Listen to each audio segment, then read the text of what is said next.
실제로 겪었던 실화괴담들. 첫 번째 이야기, 고양시 덕양구에 소름 끼치는 도깨비터. 가정사정이 조금 나아져 고양시 덕양구 변두리에 위치한 신축 빌라로 이사를 가게 되었습니다. 새로 지은 건물의 단지 수도 많아서 꽤나 입주자가 몰렸던 것으로 기억합니다. 하얀색 나무 외벽에 화강암으로 깨끗하게 마감된 건물을 보며 입주할 때 정말 설렜었습니다. 이사를 끝마치고 지내게 된 지 거의 반년 정도 지났을 겁니다. 동생이 자기 방에서는 무서워서 못 자겠다고 자꾸 제 방으로 와서 자기 시작했습니다. 무슨 일이냐고 자초지종을 물어도 그냥 누가 잘 때 자기를 건드리는 것 같다. 자꾸 자기를 노려본다는 식으로 이야기를 해 어린 동생이 혼자 자기 무서워서 그런가 보다 하고 이해를 했습니다. 그러고 나서 얼마 후 아버님이 택시를 운행하시다가 사고가 나셔서 다치신 겁니다. 가볍게 다치시긴 했지만 정말 뜬금없이 사고가 나신 거라 저희도 당황했습니다.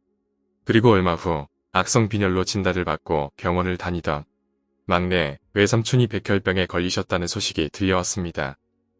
집안은 급속도로 기울어져 갔고 차츰 눈에 띄게 이상한 현상들이 나타나기 시작했습니다. 집 뒷산에는 물이 맛있기로 소문난 약수터가 있었는데 그 주변으로 전쟁 때 쓰던 참호들이 빙둘러져 쳐 있었습니다. 약수터에서 얼마 가지 않아 지나가면 사격장도 있고 아무튼 조금 음습하고 무서운 동네였습니다.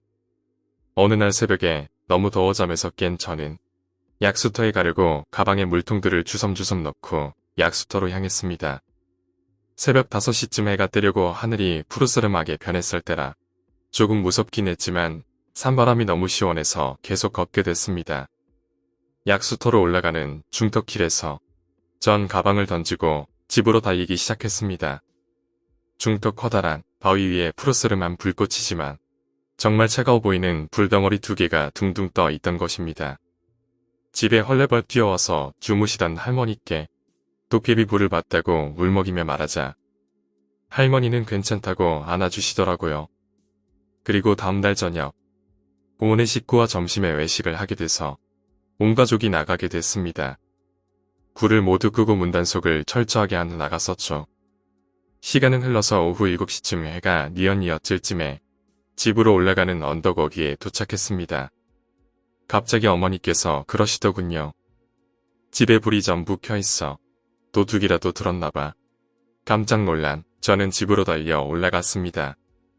4층까지 단숨에 뛰어 올라가서 문을 연 순간 집은 컴컴한 어둠과 적막함만을 풍기면서 제 다리를 감쌌습니다. 그리고 아버지에게 전화가 왔습니다. 밖에 불이 전부 꺼졌어. 아무도 없는 거요? 가족들 모두가 집으로 올라와 확인하곤 도깨비에 홀린 것 같다고 말씀하시더군요. 그 이후에도 가족들의 간담을 서늘케 하는 몇몇 사건들이 많았습니다. 동생이 본 적도 없는 괴상한 여자에게 쫓기며 가위를 눌리기도 하고 식구들 전부 있는 데서 하얀색 인형이 땅에서 천장으로 휙 하고 올라가기도 하며 집에 혼자 있을 땐 방문이 혼자 삐걱삐걱 움직이기도 하고 그릇이 달그락거리기도 하고 장판에 쩍쩍거리는 소리가 나기도 하고 가세는 점점 기울어 하루하루 먹고 살기가 힘들어질 정도까지 갔습니다. 외삼촌께서도 돌아가셔서 집안 꼴이 말이 아니었죠. 저희는 아픈 기억만 남아있는 집을 버리고 다른 곳으로 이사를 했습니다. 이사를 할 때 저희가 다니던 절의 스님의 말에 따라서 집안 곳곳에 고춧가루 봉투에 묶어 매달아 놓고 부적도 붙여놨습니다. 그리고 얼마 후 그런 문제를 전문적으로 잘 아시는 지인분께 들은 소리였습니다. 그 집 도깨비터다. 이사 갔을 때 팥죽이나 메밀묵 안 놔뒀냐? 이야기를 시작하시는데 원래 그 동네 뒷산은 산도깨비들이 살던 터라고 합니다. 아마 그 집을 지을 때 산을 무너뜨리고 지은 거라 도깨비들이 화가 나서 입주자들을 괴롭힌 거라고 설명을 하시더군요. 실제로 그 집에 입주하신 분들이 모두 사건 사고를 하나씩 당하셨습니다. 메밀묵을 놔서 도깨비를 위로하거나 팥죽을 뿌려 도깨비를 쫓거나 했으면 아마 집이 더 잘 되거나 별탈 없이 살다 나왔을 거라고 하시더군요. 아직도 저희 가족은 그 집 이야기를 하기를 꺼립니다. 두 번째 이야기, 전라남도 광주 광덕고등학교의 만대동산. 전 지금 수도권 지방에서 대학을 다니고 있지만 전라남도 광주에 있는 광덕고등학교에서 고교 시절을 보냈습니다. 제가 다니던 학교는 광주 안에서도 명문으로 손꼽히는 학교였고 거기서 기숙사 생활을 했던 소위 말하는 우등생이었습니다. 고3, 초조하고 막막하던 그 시절 저는 아는 친구에게서 담배를 배웠습니다. 처음에는 몇 모금 뻐끔거리는 정도였지만 금방 중독되어서 거의 골초 수준까지 갔었죠. 저희 학교에는 만대동산이라고 불리는 야트막한 둔덕이 있는데 그게 담배를 피우고 버린 꽁초가 모여서 산이 되었다는 말이 있을 정도로 담배를 피우는 학생들이 몰래 애용하는 장소였습니다. 새벽 3시쯤 사감 선생님은 먼저 주무시고 자습하던 아이들도 하나둘씩 자러 들어가고 저 혼자 남았을 때 갑자기 담배가 간절하더군요. 그래서 저는 몰래 한 갭이 들고 내일 가던 만대동산 뒤편으로 향했습니다. 그날 밤은 말 그대로 달빛 한 점 없는 어두운 밤이었지만 저는 누구한테 들킬까 무서워 오직 라이터 불빛에 의지해 만대동산 기슭까지 갔습니다.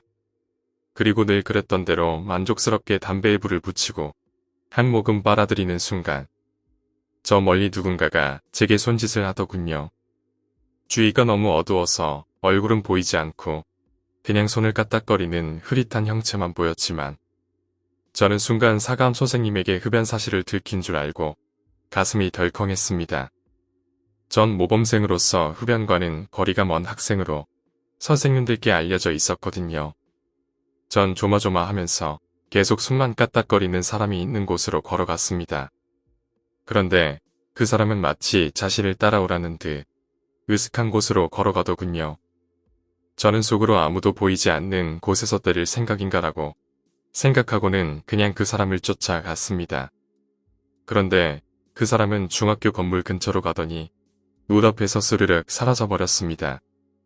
저는 그 사람이 어디 갔는지 몰라 이리저리 두리번 거리다가 문득 제가 엄청난 곳 앞에 서 있음을 깨닫게 되었습니다. 광덕고등학교나 광덕중학교를 나오신 분이라면 알겠지만 저희 학교에는 저희 학교를 건립한 고령신 씨 어르신 한 분을 모신 무덤이 실제로 학교 단지 내에 있습니다. 전 바로 그 앞에 있었습니다. 정신을 차렸을 때 제 눈에 보인 것은 비석과 무덤. 제게 손짓하던 사람은 어디에도 없었어요. 저는 그 자리에서 혼비백산하여 그대로 기숙사로 달려왔습니다. 그리고 뜬 눈으로 아침을 맞았죠. 혹시나 해서 수희 아저씨나 사감 선생님께 여쭈어봤지만 그 시간에 나돌아 다니던 사람은 그 누구도 없었습니다. 교문도 잠가 놓기 때문에 외부 사람은 더더욱 들어올 이유가 없었죠.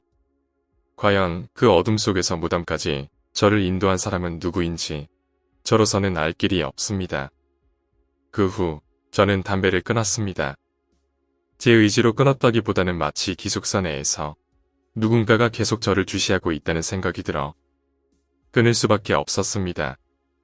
이건 순전히 제 생각이지만 마치 기숙사 내에서 뭔가가 돌아다니면서 저를 지켜보는 것 같았어요. 담배를 피우나 안 피우나 하고 말이죠. 혹시 저와 같이 광덕고 내에서 기숙생활을 하시면서 뭔가를 느끼신 분이 있다면 제 생각이 틀리지만은 않을 것입니다. 사실 저는 혹시 미친 사람 취급당할까봐 그날의 기억을 그 누구에게도 말하지 않았지만 만약 제 후배들 중 흡연을 하는 친구가 있을까봐 여기 이렇게 말씀드려 봅니다. 담배 절대 피우지 마세요. 오늘 이야기는 여기까지입니다. 오늘 이야기가 재미있으셨다면 구독과 좋아요, 댓글 부탁드립니다. 댓글은 저에게 큰 힘이 됩니다. 감사합니다.